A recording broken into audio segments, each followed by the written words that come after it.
Top demais ter você aqui ligado no canal Camarote Tricolor. Eu sou o Léo Jesus. Se você está me conhecendo aqui pelo Camarote, se inscreva no canal. Também se inscreva no nosso canal principal, que é o canal Léo Jesus. O link eu estou deixando fixado no primeiro comentário. Para você que já me conhece do canal Léo Jesus, só confere se está inscrito aqui no Camarote também, beleza?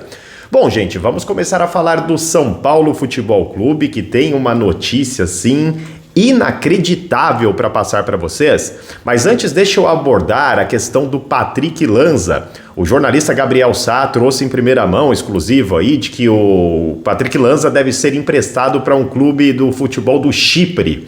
O São Paulo deve receber na conversão da moeda em torno de 1,2, 1,3 milhões de reais pelo empréstimo. E depois tem uma cláusula lá de compra de 50% do jogador por 2 milhões de euros, né? 12 milhões de reais, pouco mais que isso, caso no final do período o time do Chipre queira ficar com o Patrick Lanza. Aí assim, precisa esperar sair a negociação de maneira geral para entender se o negócio é bom. Aqui eu tô falando da questão financeira, a gente já fala da parte tática e técnica, tá? O Valor é um lateral que teve passagens de seleção brasileira, né, de base, etc.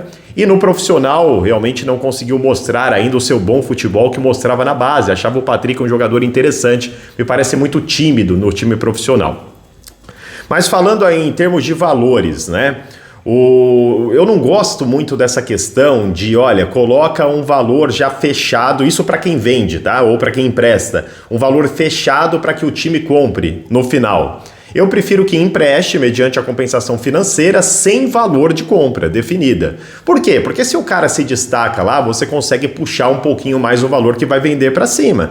Vamos supor que o Patrick vai e arrebenta lá no time do Chipre, tá? E aí o valor que os caras pagariam de repente seria 6 milhões de euros. Ah, já tá resolvido os dois, mandamos bem, né? Conseguimos. Então eu não gosto muito dessa parada, sabe? De já determinar um valor. A menos que seja uma questão de valor determinado que é obrigado a comprar se cumprir metas. Porque aí, assim, as duas partes assumem o risco. Olha, vai colocar o Patrick tantos jogos, vocês vão pagar aí os 2 milhões de euros. Beleza. Agora, eu vou colocar quantos jogos eu quiser e aí o Patrick só fica comigo se eu quiser pagar o valor pré-estipulado.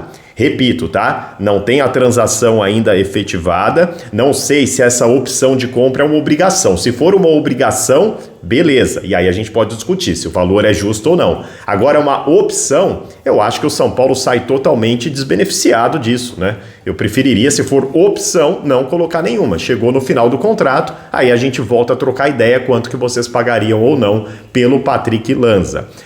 De qualquer maneira, agora falando da parte tática e técnica, gente, eu considero que o Patrick Lanza precisa deixar o São Paulo, principalmente por um empréstimo. Eu gostaria de ver uma liga melhor, de repente jogando em um clube de segundo escalão aqui do Brasil para pegar a rodagem, quem sabe no futuro ainda corresponder ao São Paulo, né?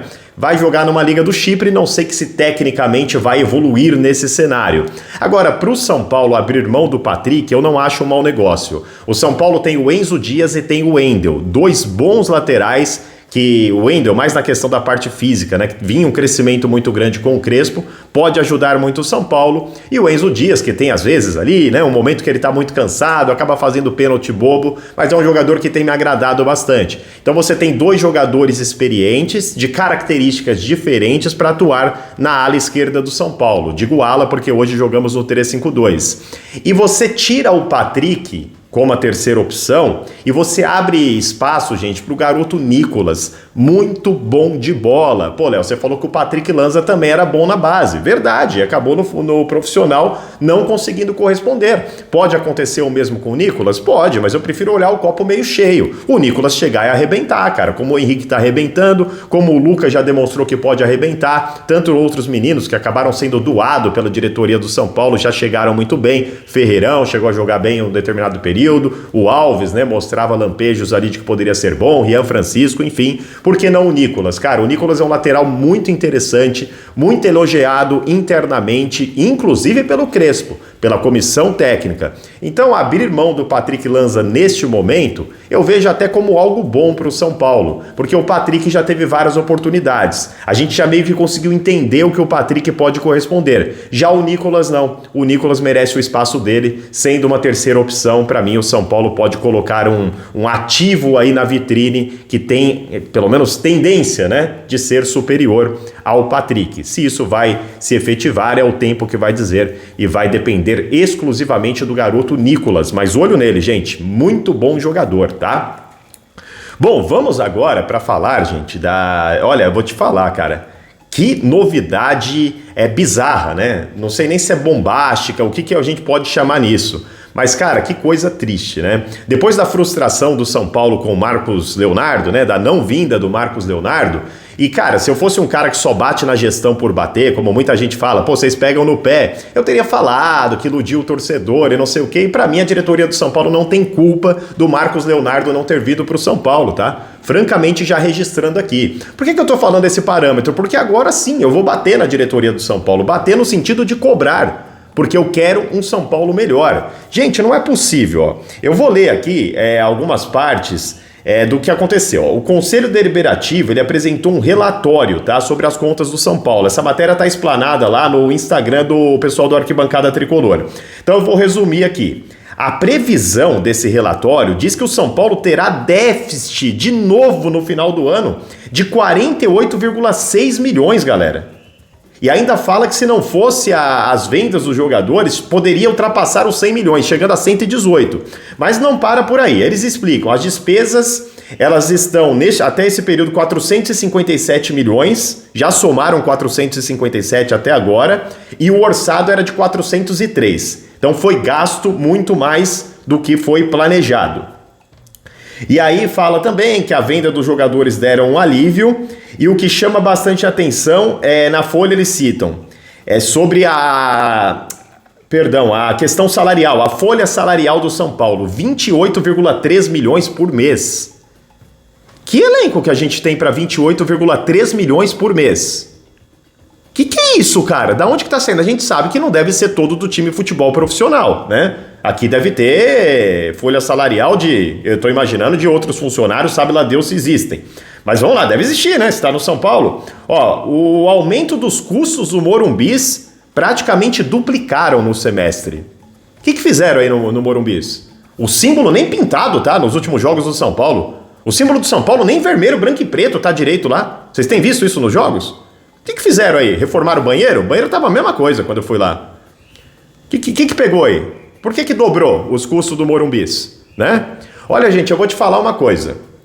Se realmente esse relatório, que aponta para mais de 40, quase 50 milhões de déficit esse ano, estiver certo, depois das doações, porque isso não é venda, doações de meninos promissores da base, uma torcida que lota o Morumbis todos os jogos, preço abusivo de ingressos, sobretudo em jogos da Libertadores da América, venda de camisa, torcida do São Paulo super engajada, patrocinadores.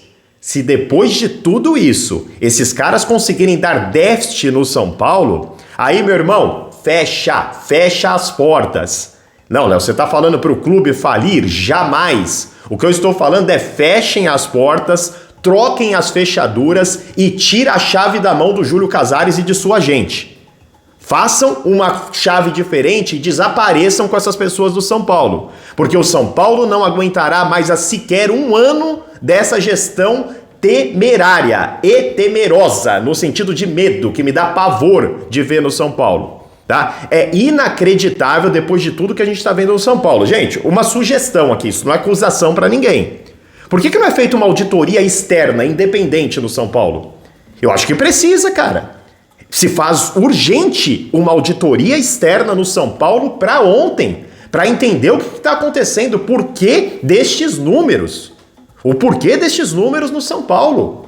Acreditar só na conta da incompetência já está batendo no teto já. Então a minha sugestão aqui é uma auditoria externa no São Paulo. Repito, não é uma acusação, até porque assim, gente, a auditoria externa, ou ela vai falar, tá tudo certo, gente, a situação do clube é essa mesmo, tá complicada, né? E são juros de bancos e vai ocasionando isso, mas o torcedor vai entender. Ou se pegar alguém, vai pegar alguém que mereça ser pego, não é verdade?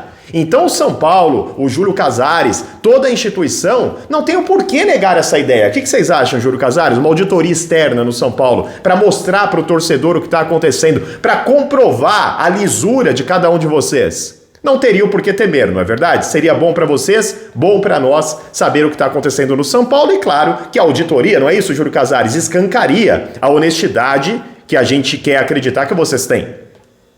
Ou teria um motivo para não ter auditoria externa no São Paulo? Fica a minha sugestão aí, tá bom? Galera, ó, se inscrevam no canal, não só neste, mas também no canal Léo Jesus. Link, repito, fixado no primeiro comentário. Se quiser dar um apoio para o nosso canal, gente, deixa um valeu aí, tá? Deixa um valeu com uma pergunta, a gente aborda nos próximos vídeos. Clica no botão valeu, arrastou o like pertinho do compartilhar, lá tem o valeu, tá? E as outras maneiras de você ajudar esse canal você encontra na descrição deste vídeo também. Tem o botão apoia-se lá, o Pix do canal, enfim, para você que curte bastante o nosso trabalho, que a gente está precisando da sua moral. A gente se encontra nos próximos vídeos, ou aqui no Camarote, ou lá no canal Léo Jesus, que o meu amigo Jesus Cristo abençoe a sua vida e sempre vamos São Paulo. Até a próxima.